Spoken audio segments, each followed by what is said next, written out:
Over the past couple of weeks, I've been talking about the worst updates in Warzone, how things aren't going well for Warzone, and today Season 3 is finally bringing us some refreshing news.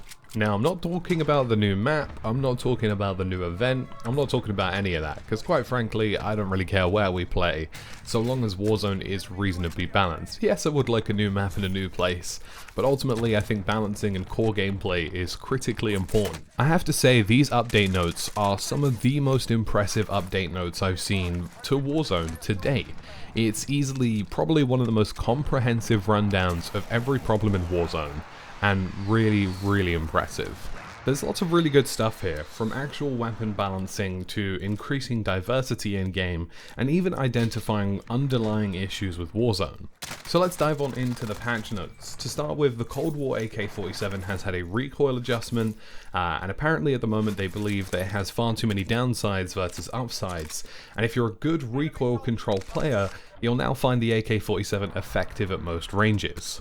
This is quite exciting because the Cold War AK has a faster fire rate than the Modern Warfare AK with a similar damage model, but was basically unusable prior to this update because the recoil was just too strong. Now it sits much like the Modern Warfare AK, where if you can control the recoil, the weapon is actually pretty lethal. Next, we're looking at the FARA 83. The minimum damage has been increased from 25 to 26, the maximum damage has been decreased from 33 to 31, and the maximum damage range has been increased by 17%, and it's also had its recoil pattern completely adjusted. And this is really exciting because they basically said that the FARA 83 was performing too similarly like an FFAR, so they smoothed out the recoil and changed the damage profile to make it more of a mid-long range option AR, provided you can cancel out the recoil. And considering that's effectively what a Galil is supposed to be, a high recoil, high reward weapon, this is quite exciting. I can see the FARA 83 definitely making an entry into the medium range weapon category for high damage output. Moving on to one of the critical problems of Warzone, the FFAR. It's had its maximum damage decreased from 30 to 27, its maximum damage range decreased by 15%, its neck multiplier reduced from 1.1 to 1, and its upper torso multiplier from 1.1 to 1. The ADS speed has also been decreased, which means that ultimately it takes longer for you to aim down your sights. And basically they said that the FFAR has enjoyed a reign of terror, short to medium range engagement spaces that are basically better than anything else in the game.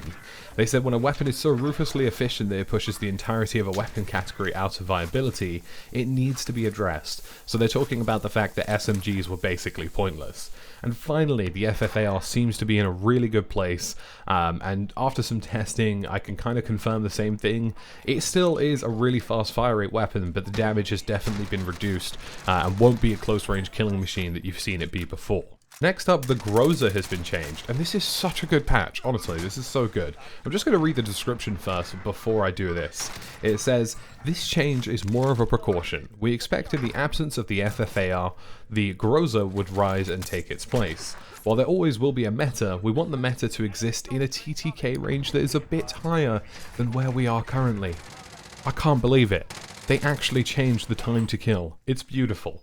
We love it. We absolutely love it. They've increased the recoil of the Groza, they've ADS speed decreased as well to make it like slower to aim down your scope or your optic or your iron sight, and they've decreased the upper torso damage multiplier from 1.3 to 1.1. This is huge. Not only did they nerf weapons that were problematic, but they also nerfed weapons like the Groza, which were inevitably going to take their place. That's the kind of comprehensive understanding for Warzone in terms of balancing that we've needed for a long time now, and I'm really impressed with that change to the Groza. With the Krig 6, they have actually changed the damage multiplier for the head from 1.4 to 1.5 and the neck from 1 to 1.3. They've also changed the upper torso damage multiplier from 1 to 1.1, and effectively, to be honest with you, this makes sense because the Krig is a little bit more bouncy than most medium to long range ARs, and it just doesn't have the damage. So if you can sort of trade off the bounce for the damage and make it like a sort of heavy to medium hitting rifle, but with that extra, accuracy penalty, then it does make sense. So this is a good change here. Hopefully the Krig doesn't become the crutch weapon Kilo, but ultimately I would take a Krig 6 meta over anything else at this point. But really exciting. I think the Krig has definitely been overshadowed, which they actually say in the paragraph below. A more competitive time to kill, given that the shots are well placed, is what the Krig 6 will offer now, which is exciting because the Krig has just been flat out boring. The QBZ-83 has had its move speed increased and ADS move speed increased, and the next damage multiplier increased from 1 to 1.2 and upper torso from 1 to 1.1. And effectively they say that the QBZ is a unique weapon that trades overall lethality for mobility, and this is really great for once they're balancing into different categories. They've realized that not everything needs a good time to kill for it to be a viable weapon, and the QBZ will now offer a mobility benefit over a time to kill benefit, which is very interesting. I think there definitely could be some, well, if you've actually ever used the QBZ before, you know that there are some crazy movement speed builds that you can make for this weapon. And that basically means if you're an accurate player who moves quickly, you can outgun opponents who can't keep up with you, which is very exciting. Again, more diversity is a really good thing. They've increased the LC-10's bullet velocity slightly, and they've actually reduced the MAC-10's maximum damage by 1, and this is another precautionary change to reduce the MAC-10's time to kill by about 10%, which encourages more diversity in the time to kill category, and they didn't want everybody just going back to the MAC-10. So again, really solid balancing changes here to stop the time to kill getting too crazy. The Palantir 703 has had its raise time increase slightly and ADS speed increase slightly, which should make it feel a little bit more snappier.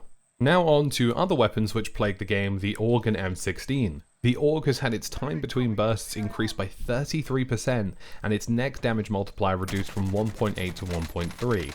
The M16 has had the time between bursts increased by 10% and a neck damage multiplier from 1.8 to 1.1.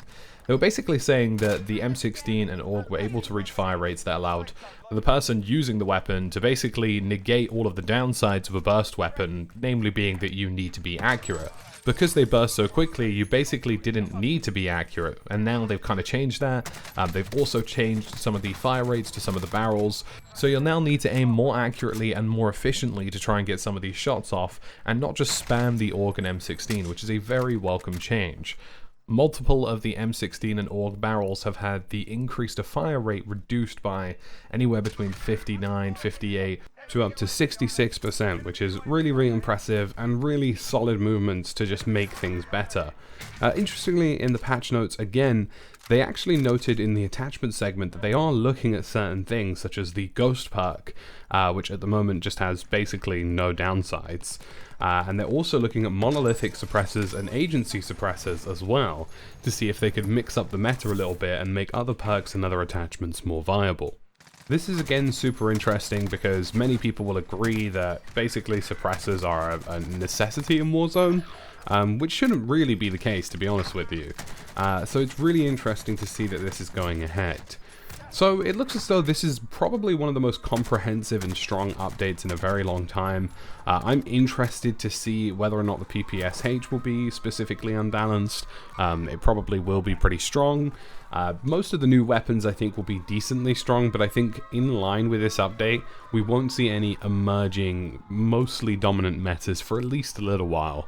I think the PPSH will definitely be there, but you know what, an SMG meta is fine by me because SMGs are extreme CQB weapons. It's not like you're going to get beamed 40 meters away by an FFAR. So that's a nice change of pace, and hopefully we see more of this in the future. These were really comprehensive update notes, and these were update notes that were able to, you know, just improve the game. Not only did they make nerfs that were necessary, they also increased game diversity, and that's a huge win. And they even have their sights on things like the AMAX, the monolithic suppressor, the agency suppressor, the ghost perk. So honestly, one of the most comprehensive balancing passes in Warzone to date. So folks, that's it for this video today. If you enjoyed this, leave a like, leave a sub, and I'll catch you again in the next one.